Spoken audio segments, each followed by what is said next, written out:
मध्य प्रदेश में 17 नवंबर को मतदान हो चुका है और अब सबकी निगाहें टिकी है मतगणना पर।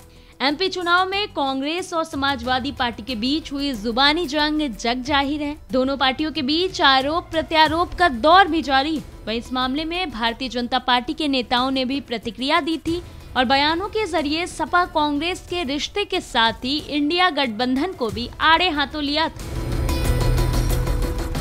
दरअसल कांग्रेस और सपा के रिश्तों में आई दरार के बाद कयास इस बात के भी लगाए जा रहे हैं कि अगर बात नहीं बनी तो अखिलेश यादव एमपी में एक बार फिर ताल ठोक सकते। पूरे घटनाक्रम से वाकिफ नेताओं का दावा है कि लोकसभा चुनाव के दौरान यूपी में अगर कांग्रेस ने किसी किस्म की नई शर्त रखी तो हम एमपी में लोकसभा चुनाव के दौरान वही करेंगे जो विधानसभा चुनाव में किया। सपा की रणनीति है कि अगर कांग्रेस ने लोकसभा चुनाव में गठबंधन के लिए कुछ अलग शर्तें रखी तो वो मध्य प्रदेश की उन सीटों पर आक्रामक चुनाव लड़ेगी जिनकी सीमाएं यूपी से सटती। वहीं आपको बता दें कि अखिलेश यादव की अगुवाई में सपा ने एमपी में आक्रामक चुनावी प्रचार किया था। हालांकि सपा की सारी रणनीति फिलहाल 3 दिसंबर को चुनावी फैसले पर टिकी हुई है। पार्टी के नेताओं का मानना है कि अगर वो राज्य में इस स्थिति में आती है कि वो कांग्रेस से लोकसभा चुनावों में तोल मोल कर सके तो बिल्कुल करेगी और एमपी में हुए विवाद का बदला अपने अंदाज में लेगी। आपको बता दें कि यूपी के संदर्भ में एक और जहां अखिलेश यादव इंडिया से ज्यादा पीडीए यानी कि पिछड़ा, दलित और अल्पसंख्यक वाले फॉर्मूले पर जोर दे रहे हैं और कांग्रेस भी सभी 80 सीटों पर तैयारी की बात कर रही है। ऐसे में दोनों दलों के गठबंधन को लेकर कई सवाल हैं।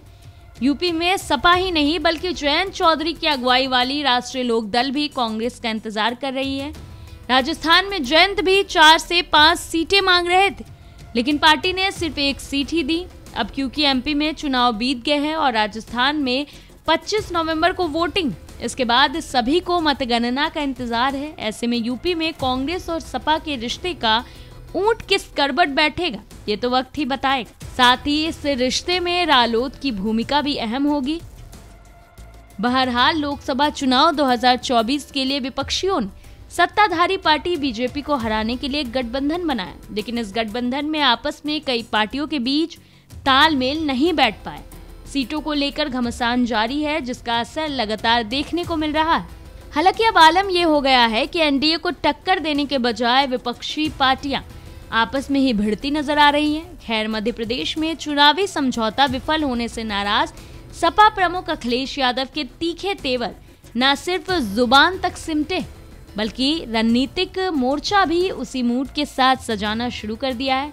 तो अब ये देखने वाली बात होगी कि 2024 के चुनाव से पहले सपा और कांग्रेस के बीच सुलह होती है या दोनों पार्टी गठबंधन से रिश्ता तोड़ने वाली है।